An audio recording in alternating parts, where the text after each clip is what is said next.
Hola chicos, hola chicas, ¿qué tal?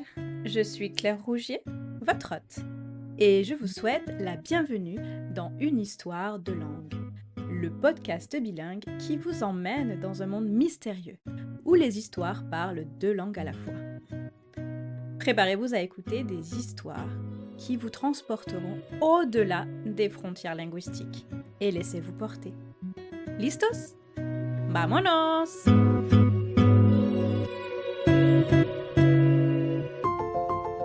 Bonjour à toutes et à tous, j'espère que vous allez bien. Aujourd'hui, nous revenons en Espagne après ce petit voyage au Mexique. Nous allons aborder un symbole de l'Espagne, une tradition, que dis-je, un monument. Et qui de mieux que Lola Flores pour découvrir ce monument? Est-ce que vous voyez de quoi je parle? Est-ce que vous connaissez Lola Flores? ¿Vamos? Vamos a descubrir el flamenco y una de sus representantes más importantes. Vamos. Lola de España, c'est son surnom.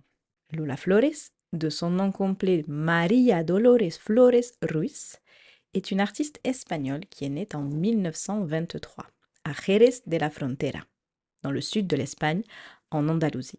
Lola Flores est une figure emblématique du monde du flamenco et de la chanson espagnole.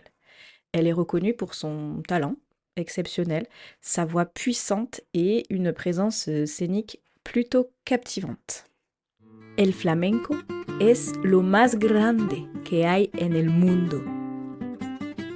El flamenco es mi vida, mi pasión. No puedo imaginar mi existencia sin él. El arte flamenco corre por mis venas. Es parte de quien soy. Le flamenco est une forme d'art originaire d'Espagne. Alors, pour commencer, nous allons faire un petit point sur ce qu'est exactement le flamenco. Donc, c'est une forme d'art qui est originaire d'Espagne, connue pour sa musique, ses danses et ses chants.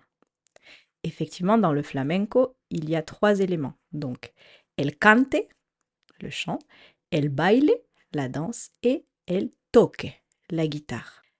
Et chacun de ces éléments est crucial pour créer cette atmosphère envoûtante et captivante que représente le flamenco. Cette tradition remonte à plusieurs siècles dans la région de l'Andalousie. L'histoire du flamenco commence avec les peuples qui ont habité la région andalouse au fil des siècles, que ce soit les Gitans, les Maures et les Espagnols. Chacun de ces groupes a apporté sa propre influence culturelle, ce qui a contribué à la naissance et à l'évolution du flamenco, tel que nous le connaissons aujourd'hui. Au cours des siècles, le flamenco s'est développé comme une forme d'expression artistique pour les gens ordinaires, en particulier les classes ouvrières et les communautés marginalisées. C'est devenu un moyen pour eux de partager leurs émotions, leurs joies, leurs peines et leurs luttes, à travers la musique, la danse et le chant. Le flamenco donc est bien plus qu'une simple forme de musique et de danse. C'est aussi pour les populations qui l'ont travaillé, utilisé, c'est une expression profonde de l'âme andalouse, imprégnée d'histoire, de passion et de tradition, qui continue d'inspirer et d'émerveiller les gens à travers le monde. Si vous avez la chance de voyager en Andalousie, tous les guides de voyage vous convieront à voir un spectacle de flamenco. Et beaucoup de ces spectacles ont été inspirés par Lola Flores. Dès son plus jeune âge, elle a été exposée à l'art du flamenco, puisqu'elle est née dans une famille de musiciens gitans. Elle a commencé sa carrière artistique très tôt. Elle a fait ses débuts sur scène à l'âge de 16 ans. En effet, son père était tavernier et elle avait l'habitude de voir des gens se produire sur des petites scènes. Sa passion pour la musique et la danse l'a rapidement propulsée vers la célébrité. Soy Lola Flores, la gitana más auténtica que jamás pisó un escenario. Soy gitana y por serlo, señores, Me gusta el vino bueno. El arte no se hace. El arte se lleva dentro.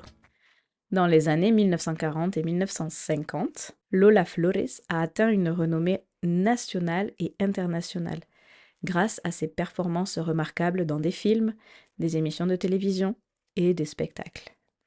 En effet, au-delà d'être chanteuse et danseuse, c'était aussi une actrice très reconnue. Elle a collaboré avec certains des plus grands noms de la musique et du cinéma espagnol, tels que Manolo Caracol, Juanito Valderrama et Antonio González Batista, connu aussi sous le nom de El Pescailla, qui était aussi son mari et partenaire artistique. Concernant sa carrière musicale, il faut savoir qu'elle a quand même joué dans plus de 30 films. Los espectáculos no deben de faltar nunca. Quería ser artista porque cuando me acostaba en mi camita, yo veía bailarinas. No tienen nada que ver con mi arte, pero estaban en mi mente. Mi canción preferida es Penita Pena, porque ella me di a conocer en toda América. Ay, pena, penita, pena, pena, pena de mi corazón que me corre por las venas, pena. Con la fuerza de un ciclón es lo mismo que un nublado. De tiniebla y pedernal es un potro desbocado que no sabe dónde va, es un desierto de arena. Pena, es mi gloria en un penal. Ay, pena, ay, penal, ay, penal, ay, pena, penita, pena. C'était un extrait du refrain de cette chanson qu'elle aimait tant. Ay, penita, pena. Au fil des décennies, Lola Flores est devenue une icône de la culture espagnole, incarnant l'esprit passionné et flamboyant du flamenco. Sa musique et son charisme ont conquis des millions de fans à travers le monde, et elle a laissé un héritage durable dans l'histoire de la musique espagnole. En dehors de sa carrière artistique, Lola Flores était également connue pour sa vie personnelle tumultueuse. Malgré les hauts et les bas de sa vie personnelle et professionnelle, elle a continué à briller sur scène jusqu'à sa mort en 1995. Son héritage perdure encore aujourd'hui et elle reste une légende incontestée de la musique et de la culture espagnole.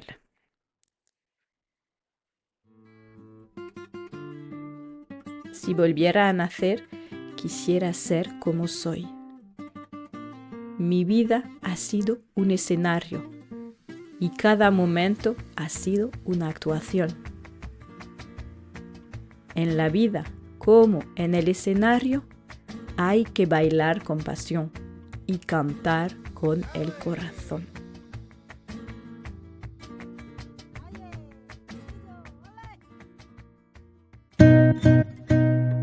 Cet épisode vous a plu? Alors abonnez-vous, mettez 5 étoiles sur votre plateforme de podcast préférée et laissez un commentaire. Je serai ravie de le lire. Je vous dis à très vite. Hasta luego!